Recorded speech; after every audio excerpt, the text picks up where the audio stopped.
Olá pessoal, tudo bem com vocês? Eu espero que sim, bem-vindos a mais um vídeo. Para quem não me conhece ainda, eu sou a Dai. E se você já me conhece, já me acompanha aqui há algum tempo, você deve ter visto esse vídeo aqui, onde eu já falei que a minha filhinha Maia foi diagnosticada com perda auditiva de moderada a severa. E desde que ela foi diagnosticada, que essa história tem sido uma verdadeira novela nas nossas vidas. Eu vou contar agora para vocês o porquê. Então, antes de mais nada, para quem é novo aqui no canal e talvez ainda não saiba, a Maia, ela tem síndrome de Down. E crianças com síndrome de Down são mais propensas a ter malformação do sistema auditivo e infecções crônicas que podem resultar numa perda auditiva. Então, quando a Maia nasceu, ainda no hospital, foram feitos vários exames para saber como estava a saúde dela, e dentre esses estava um teste auditivo para saber, obviamente, como ela escutava, né? Porém, esse exame não deu resultado algum, e aí o médico falou que era super normal isso acontecer, como realmente aconteceu também com a nossa filha Luna, nossa filha mais velha. O resultado desse exame também foi inconclusivo, daí o pediatra falou pra gente esperar algumas semanas e passá-la no otorrino. Aí, quando a gente levou a Luna no otorrino, deu que estava tudo certo, ela estava escutando super bem. Mas, quando nós levamos a Maia no otorrino, ela já estava com umas 4 semanas de vida. E aí, foi feito aquele exame que no Brasil é conhecido como BERA, né? Que é um exame que serve para avaliar o desenvolvimento e a resposta auditiva de bebês recém-nascidos prematuros, crianças autistas ou com alguma alteração genética, como, por exemplo, a síndrome de Down. Mas ele também serve para identificar problemas auditivos em adultos. Nesse exame, eles colocavam tipo um fonezinho assim de ouvido bem pequenininho, sabe daqueles protetores de ouvido? Algo parecido, eles colocavam dentro do ouvidinho dela, só que para que o teste funcionasse, ela precisaria estar imóvel, de preferência dormindo, porque é um aparelho muito sensível, então qualquer movimento que ela fizesse poderia interferir no resultado. E aí o que acontecia?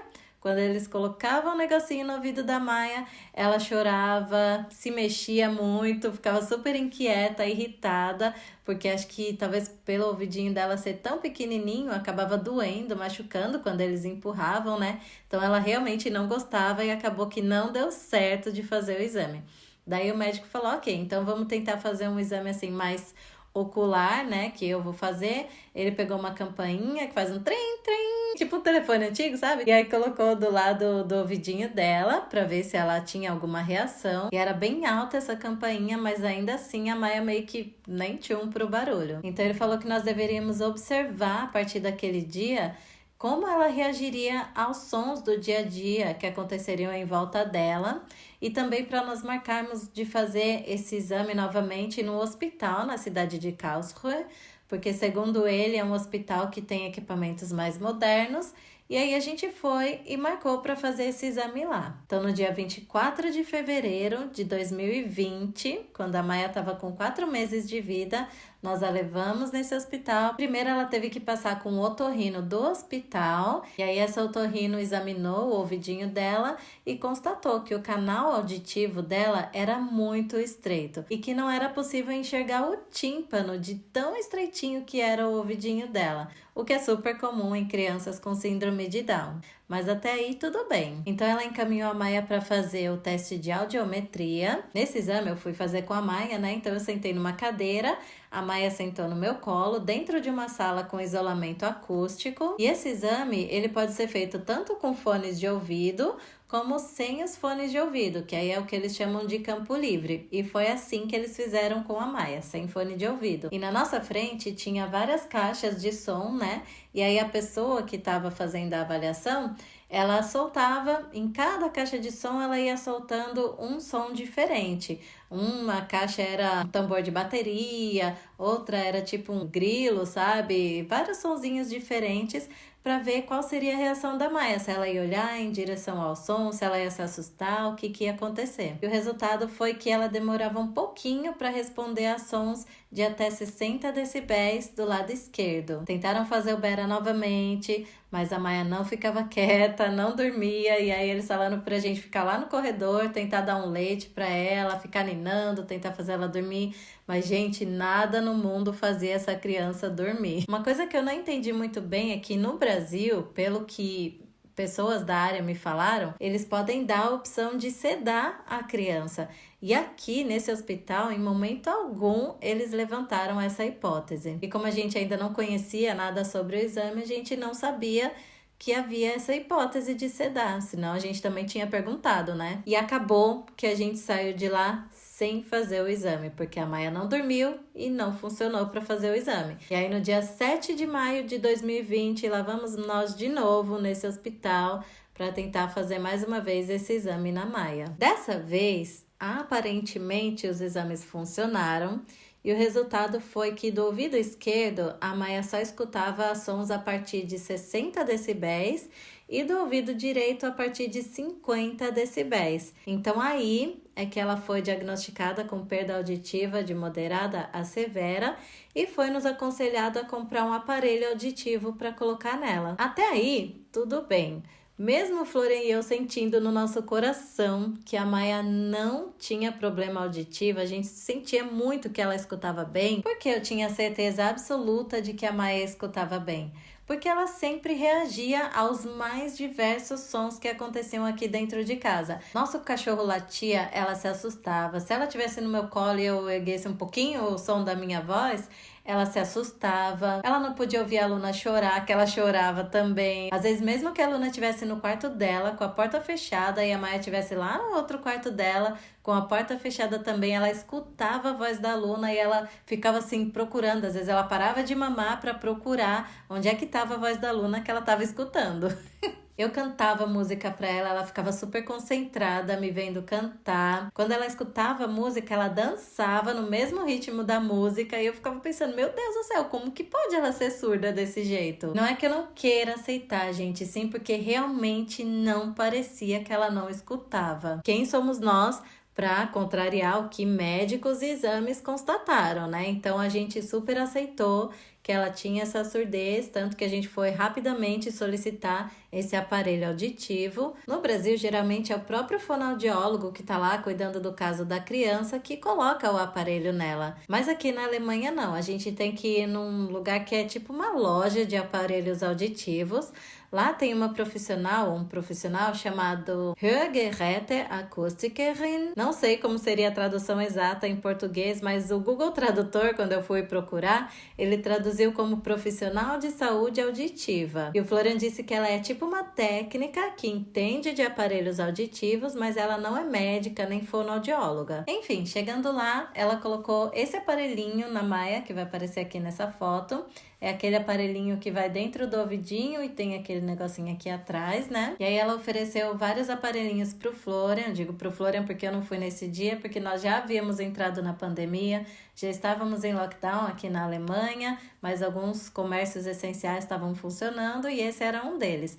Então o Florian foi com a Maia e aí ela mostrou vários aparelhinhos de cores diferentes, pediu pro Florian escolher a cor que ele queria. Ele escolheu esse bem rosinha, bem bonitinho, né? E aí ela falou pra gente ficar observando como que seria no dia a dia, se a Maia iria reagir bem ao aparelho ou não. E, gente, quando a Maia chegou em casa, ela tava com uma cara, mas uma cara assim de assustada que eu nunca tinha visto antes. Com uma cara também de quem chorou bastante. E até hoje eu não sei dizer se ela ficou naquele estado, porque ela realmente começou a escutar talvez as coisas mais alto do que ela escutava, ou se ela tava com aquela cara porque talvez a mulher apertou tanto para o aparelhinho ficar bem no ouvidinho dela, que doeu bastante e por isso ela ficou daquele jeito. Enfim, os dias foram passando, nós íamos colocando o aparelhinho nela todos os dias, mas, gente, pensa num negócio chato, muito chato, porque aquele aparelhinho faz um pi para avisar que ele tá fora do ouvido, né, que não tá direitinho. E como o ouvidinho da Maia era bem estreitinho, ele não ficava lá dentro de jeito nenhum, então ele ficava o tempo todo pi, pi, pi, o dia inteirinho. E ela chorava muito. Toda vez que a gente colocava o aparelhinho nela, ela chorava de soluçar. E eu percebia também que quando ela tava usando o aparelho, ela sempre fazia assim, do nada. Ela tava assim normal, de repente ela fazia assim, sabe? Mesmo sem ninguém tá fazendo som algum. Ela toda hora ela ia lá e abaixava assim a cabeça. E eu achava aquilo muito estranho. Não conseguia entender por que ela tava fazendo aquilo. Nós a levamos várias vezes naquela loja e a mulher sempre falava que tava tudo ok com o aparelho, que tava tudo certo. Mas a Maia não parava de chorar e eu já tava pegando raiva daquele aparelho por ver o sofrimento que ela tava passando por conta desse aparelho. Até que chegou o dia da consulta da Maia naquele primeiro otorrino que atendeu ela, que tinha pedido pra gente fazer os exames, né, no hospital. E ele percebeu como ela reagia ao aparelho e ele também achou que ela estava reagindo bem a sons mesmo sem o aparelho. Então ele falou pra gente que se ela não estivesse gostando de usar o aparelho, poderia ser que talvez ela realmente não precisasse dele. Então ele pediu para que nós a levássemos novamente naquele hospital para fazer de novo aqueles exames beta e audiometria e trazer o resultado para ele. Lá vai Flora mais uma vez nesse bendito hospital para fazer esses exames e o que aconteceu? Os exames não funcionaram. Aí a médica falou: os exames não deram certo, mas eu tenho certeza que a sua filha não escuta bem. Eu acho que vocês deveriam deixar ela com o aparelho sim. E aí ela indicou pra gente um outro aparelho, um aparelho auditivo de condução óssea, que é esse que vai aparecer aqui na fotinho também. Então esse aparelho a gente coloca, né, como uma tiarinha na cabeça dela. Aqui atrás ele tem dois ímãs, sabe? Dois negocinhos que ficam aqui bem nesse osso assim atrás da orelhinha dela.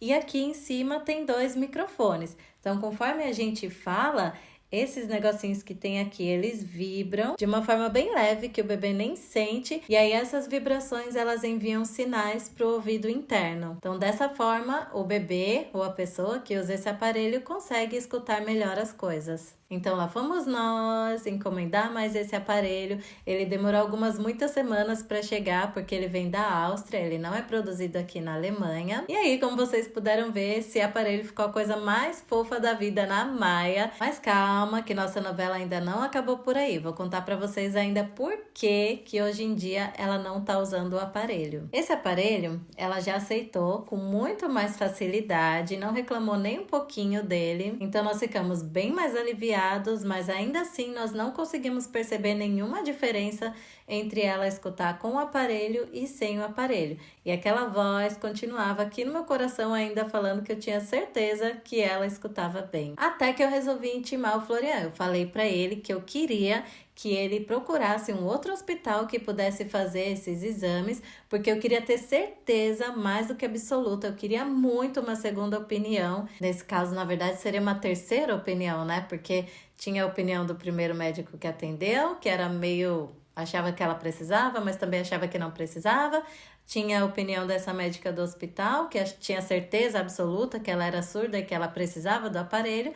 Então, eu queria uma terceira opinião. Então, no dia 9 de dezembro de 2020, o Florian levou a Maia num outro hospital para fazer esse exame. E qual foi o resultado? O resultado do exame de audiometria consta que em Campo Livre ela escuta sons a partir de 40 a 70 decibéis. A canções infantis ela reagiu a 50 decibéis. Só que já nesse hospital eles falaram pra gente que os resultados desse exame nunca são completamente exatos, porque ele é baseado numa percepção do fonoaudiólogo que tá lá jogando sons para a criança ouvir. Então, se ele perceber que ela escuta a partir de 40 decibéis, ele coloca lá no resultado do exame que ela escuta a partir de 40 decibéis, entendeu? Alguma coisa assim. E o Florian também falou que a Maia estava estranhando muito, tanto o ambiente que ela estava, como a mulher que estava fazendo o exame.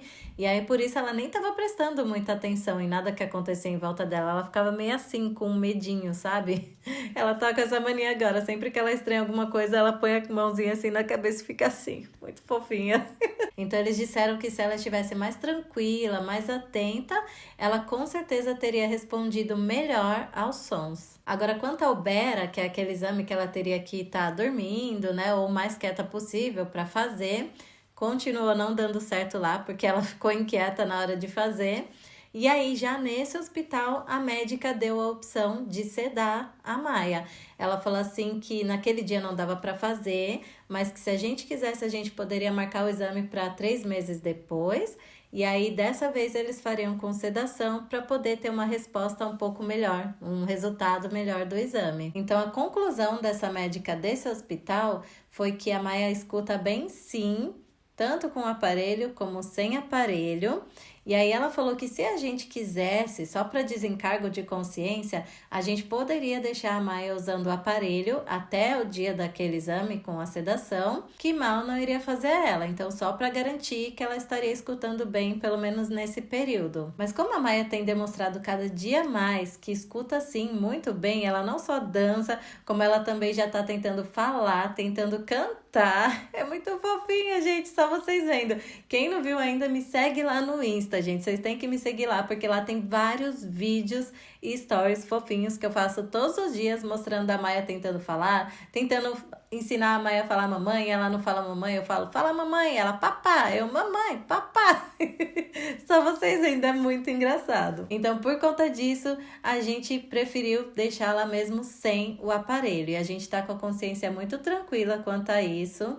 Porém, se de repente ela fizer o exame constatar que realmente ela precisa do aparelho, aí a gente vai voltar a colocar o aparelho nela. Mas eu até enviei os resultados do exame dela para minha irmã, que trabalha com o otorrino no Brasil, e ele falou também que, segundo os resultados daquele exame, o máximo que ela poderia ter é uma otite. Gente, olha só como a gente não pode aceitar o primeiro diagnóstico que aparece na nossa frente.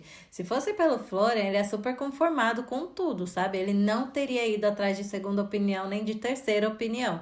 Mas como eu sentia no meu coração muito, muito, muito forte de que a Maia escutava bem sim, eu corri atrás, eu não deixei esse diagnóstico definir a Maia.